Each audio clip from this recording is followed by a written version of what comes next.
राधे कृष्ण दोस्तों। शुक्रवार के खास उपाय मार्गशीर्ष मास के। शुक्रवार के खास उपाय आपको करने हैं। मार्गशीर्ष मास में हम जितना ज्यादा ठाकुर जी सेवा पूजा करते हैं, मंत्र जाप करते हैं, भोग लगाते हैं, उसका हमें कई गुना फल मिलता है।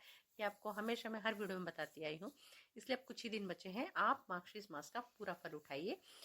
ठाकुर जी को आपको भोग लगाना है। शुक्रवार का दिन है तो माखन मिश्री का भोग जरूर लगाइए। सफेद चीज का भोग लगाना है। माखन मिश्री का भोग नहीं लगाया हो वो जरूर लगाइए। तुलसी दल डाल के किसी भी राधा कृष्ण मंदिर में तुलसी दल डाल के माखन मिश्री चढ़ा कर आइए और फिर वो ही प्रसाद के रूप में वितरण कीजिए। अगर मान लो नहीं संभव हो पा रहा है तो फिर नारियल की बर्फी, नारियल के लड्डू तुलसी दल डाल के वो राधा कृष्ण मंदिर में आप प्रसाद चढ़ाइए और सबको बांटिए।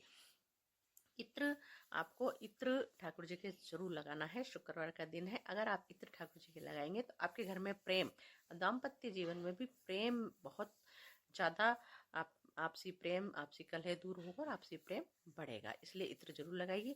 किसी भी राधा कृष्ण में इत्र की शीशी जरूर चढ़ा के आइए। सफेद चीज का आपको दान करना है। अगर शक्कर का दान करेंगे तो परिवार में मिठास बनी रहेगी। आपसी मतभेद होंगे थोड़े बहुत, वो भी दूर होंगे अगर आप शक्कर का दान करते हैं। किसी भी मंदिर में शक्कर चढ़ा के आइए। मान लो नहीं चढ़ा सकते, किसी भी निर्धन को जो जरूरतमंद हो उसे शक्कर जरूर दीजिए।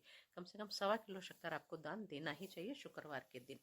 सफेद पुष्प आपको लेना है। सफेद पुष्प में आप सफेद आंकड़ा भी ले सकते हैं। अगर सफेद आंकड़ा लेते हैं आप, सफेद आंकड़ा लेके उससे अपनी मनोकामना बोलिए और शिवलिंग पे चढ़ा कर आ जाइए। देखिए आपकी हर मनोकामना पूरी होगी। सफेद गाय को आपको चावल खिलाने हैं, मीठे करके, चावल मीठे करके खिलाएंगे। 3 परिक्रमा लेंगे तो आपकी मनोकामना जरूर पूरी होगी। ये बहुत छोटे छोटे उपाय हैं। शुक्रवार के कुछ खास उपाय हैं जो मैं आपको बता रही हूँ। वो खास उपायों में से एक लक्ष्मी जी का भी उपाय है। आपको खीर बनानी है, ड्राई फ्रूट डालने हैं, केसर डालनी है और फिर लक्ष्मी जी के आगे उसको रखना है। अगर मान लो विग्रह है तो बहुत अच्छी बात है, आप तस्वीर के आगे भी रख सकते हैं। थोड़ी देर उसे रखे रहने दीजिए। उसके बाद आपको उसको उठाना है और वहां पर पहले कपूर की आरती करिए। थोड़ा सा इत्र रुई में लेके लक्ष्मी जी को लगाइए और फिर उस खीर को उठा लीजिए। खीर को जो घर की लक्ष्मी है, मतलब घर की लक्ष्मी का मतलब जो घर की नारी है, उसे खिलाइए। बहू है आपके घर में तो सबसे पहले बहू को खिलाइए। अगर मान लो पोती है, बेटी है, कुंवारी है, उसको खिलाइए। देखिए आपके घर में लक्ष्मी का वास हमेशा बना रहेगा।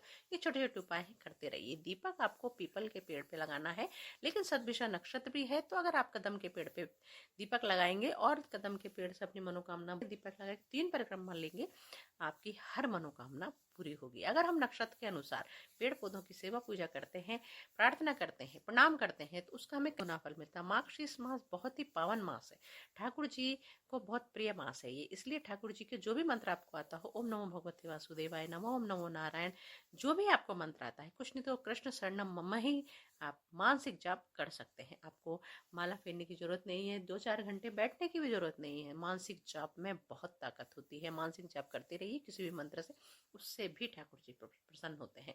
सबसे बड़ी बात होती है, हमें हमारे काम के साथ साथ अगर हम ईश्वर को याद करते हैं, ईश्वर का स्मरण करते हैं, ईश्वर की प्रार्थना करते हैं, ईश्वर की पूजा करते हैं मानसिक जाप के तरीके से, तो उसका हमें कई गुना फल मिलता है। क्योंकि एक तो हम अपना कर्म कर रहे हैं, उसके बाद हम अपना धर्म नहीं भूल रहे हैं।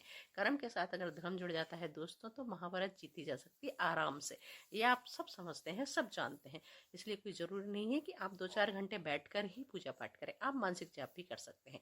भगवान सिर्फ नाम से ही प्रसन्न है, भजन से प्रसन्न है। भजन का मतलब होता है मानसिक भजन करना। ये आप जरूर करिए। और शाम के समय आपको दीपक जरूर जलाना है दोस्तों। अगर आसपास पीपल है तो वहां जरूर दीपक जलाइए, नहीं है तो कोई बात नहीं। आप अपने रसोई के अंदर जो आपकी गैस, जहाँ पर गैस चूल्हा है वहां पर आप दीपक जरूर, अगर वहां आप दीपक जलाते हैं तो आपके घर में बरकत हमेशा बनी रहेगी। अपने रसोई घर में एक मंदिर की तरह उसको, रसोई घर को मंदिर की तरह ट्रीट करिए। मतलब मंदिर की तरह आपको समझना है कि एक मंदिर है और जिसमें जो भी बनाऊंगी वो भगवान के प्रसाद स्वरूप